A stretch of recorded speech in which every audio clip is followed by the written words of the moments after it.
특히 우리 환율이 금리가 폭등하면서 채권 시장에서 부작용들이 나오고 있잖아요. 그 부작용의 첫 번째가 레고랜드 사태이고, 그 다음에 두 번째로 나온 게 흥국생명 콜옵션 미행세잖아요. 자, 오늘 또 뭐가 나왔냐면 DB생명의 신종 자본증권 역시 똑같은 거예요. 그것도 콜옵션 행사를 딜레이했다라는 거예요. 서로 이제 협의를 해서 이렇게 협의를 해서 딜레이 한 것이기 때문에 흥국생명보다는 좀 충격이 덜 하다고 그래요. 그런데 중요한 거는 보통 이제 채권이 30년 만기인데 30년 동안 투자자 입장에서 투자할 사람이 어디 있어요. 보통 3년, 5년 그렇게 되잖아요. 그래서 그 중간에 콜옵션 행사라는 그 옵션을 집어넣는 거예요.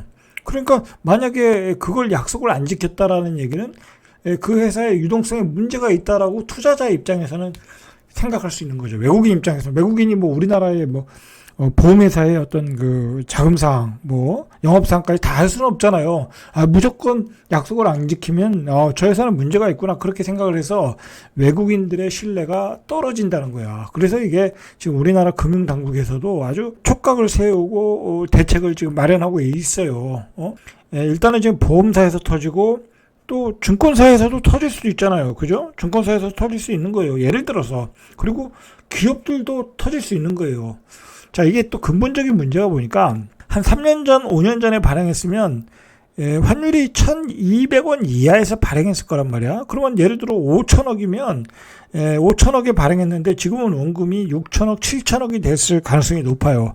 그러니까 상환을 못하는 거야. 지금 차환 발행하려고 하면 예전에 발행했을 때는 5%, 4% 금리인데 지금은 이제 12%잖아요. 그죠? 12%의 환율도 1,420원이야.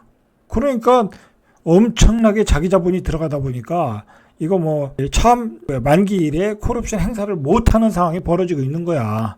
자, 이게 과연 보험사만의 문제겠느냐라는 거예요. 지금 이제 이런 사건은 터져야 나오는 거잖아요. 민감한 문제이기 때문에. 기업에 문제가 있는데 어디 기업에 문제가 있다. 그런 얘기를 할 수가 없는 거야. 그랬다가는 큰일 나는 거죠.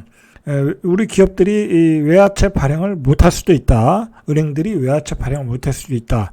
자, 아주 심각한 상황이에요. 신문에서는 별 문제 없다. 그리고 사실 이런 기사들은 세게 다루지 않거든요. 아직 크게 문제가 된 것도 아니고 한두 개 보험사의 문제니까 세게 다룰 수 없지만 세게 다루면 그게 또 외국인들한테 이상하게 비칠 수 있잖아요. 그러나 우리 투자하시는 분들 이런 문제에 대해서 심각하게 생각하고 우리는 대비할 필요가 있어요. 흥국생명의 문제가 터진 다음에 외화채 시장에서 매수자가 다 사라졌다는 거야. 그냥 다 팔자밖에 없대. 그렇지 않겠습니까? 굳이 채권이라는 게 금리를 따먹는 건데 굳이 들고 있을 필요가 없죠. 그러니까 매도밖에 없다는 거야. 물론 살 사람은 없겠죠. 자, 이런 상황인데 이번에 또 DB생명보험이 터졌다는 거야.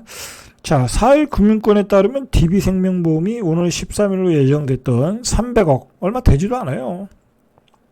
규모의 신종 자본증권 콜옵션 행사일을 내년 5월로 미루기로 지난 2일 미리 결정을 한 거예요. 그러니까 그 투자자와 합의해서 결정한 거니까 사실 큰 문제는 아닌데 중요한 거는 예전에 이런 관례가 없었다라는 게 문제인 거야. 예전에 쉽게 해서 몇 월 며칠에 돈을 갚기로 했는데 돈을 안 갚는 그런 경우가 2009년에 우리은행 때 빼고는 없었다는 거야. 우리은행도 또 갚았어요. 그때 하도 외국인 투자자들이 들들 볶아가지고 관례가 무너졌다라는 거야. 그래서 국내 금융사의 유동성 관리가 어려워지는 건 아니냐. 자, 중요한 거는 보험사나 은행이나 이런데 기업이나 이런 데가 어떤데요. 말 그대로 소비자들한테 이 가계 대출을 해주는 기관들이잖아요. 자, 그러면 이러한 금융사들의 어떤 유동성에 문제가 생기면 당연히 이제 대출도 어렵겠죠. 담보대출 받거나 신용대출 받거나 어려워지거나 또는 금리가 올라가는 거예요. 우리 가계대출, 신용대출이 올라가는 거예요. 그 점이 심각한 거야. 우리 국내 금융기업이 발행한 신종 자본증권 콜옵션이 행사되지 않은 것은 글로벌 금융위기 당시인 2009년 우리은행의 후순위채 사태 이후 13년 만에 처음이다. 자, 자주 있는 일이 절대 아니라는 거예요. 그때 2009년에도 하도 외국인들이 들들 볶았대요. 그래가지고 결국은 약속을 했다라는 거야. 강행을 했다라는 거야, 콜옵션을. 그럼 이제 그러면 DB생명 다음에 문제가 되는 생명보험이 없겠냐? 자, 신문에 나온 게 하나생명과 KD생명 조기 상한이 임박했다. 문제가 있다라기보다는 앞으로 조기 상한이 임박하는 곳이 이 두 곳이다라는 거예요. 이제 이렇게 자, 하나생명은 2023년 내년 4월 10억 달러 규모의 신종자본증권 조기 상한일이 도래된다. 하나생명 관계자는 최근 3분기 실적 발표에서 밝힌 바와 같이 2018년 4월에 발행했던 신종자본증권 10억 불에 대한 콜옵션을 행사해 내년 4월 계획대로 상환할 예정이라고 그래요. 그러니까 이제 상환할 예정이라고 했으니까 문제는 없겠죠. 이제 내년 3월에 만약에 상환하지 않으면 문제가 발생하겠죠. KD생명의 경우 내년 5월에 2억 달러 규모의 신종자본증권 조기 상환일을 맞이한다.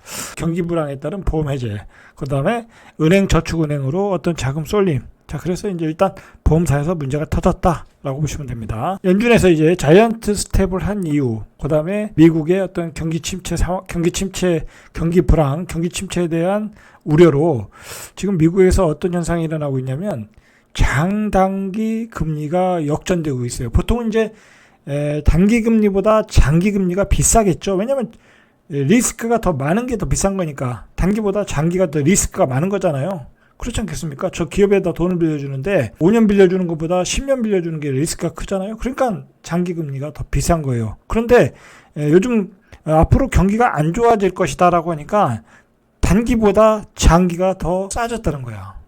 자, 그래서 미국 장단기 국채금리의 역전폭이 1981년 2차 오일 쇼크 이후 41년 만에 최대치로 벌어졌다는 거예요. 그러니까 1981년이면 굉장히 그 경기 불황일 때 아니에요?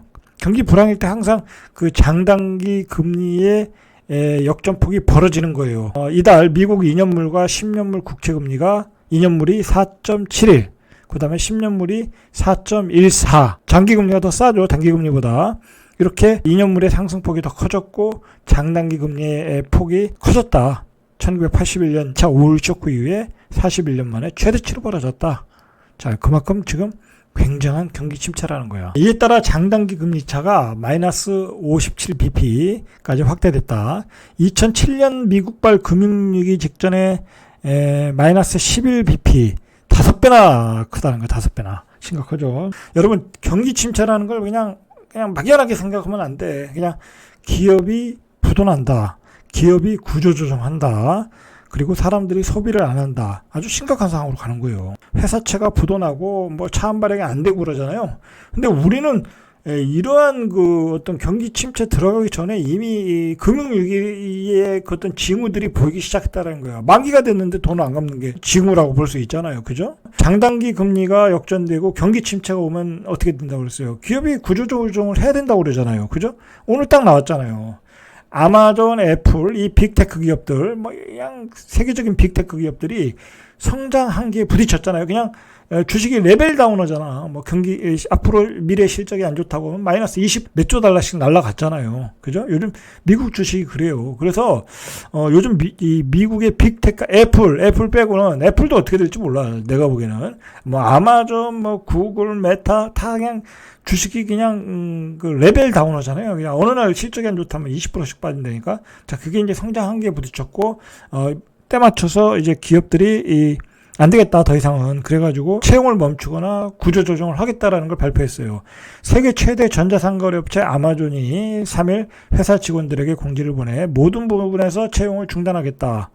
자, 미국 증시 시가총액 1위인 애플도 거의 모든 고용을 중단한다. 최근에 미국 주식시장에서 많이 반등을 많이 했잖아요. 그중에서 최고 안 빠지고 많이 반등한 게 애플이야. 근데 제가 보기에는 애플도 나중엔 결국 빠질 거예요. 이게 맨 마지막에 빠질 거야.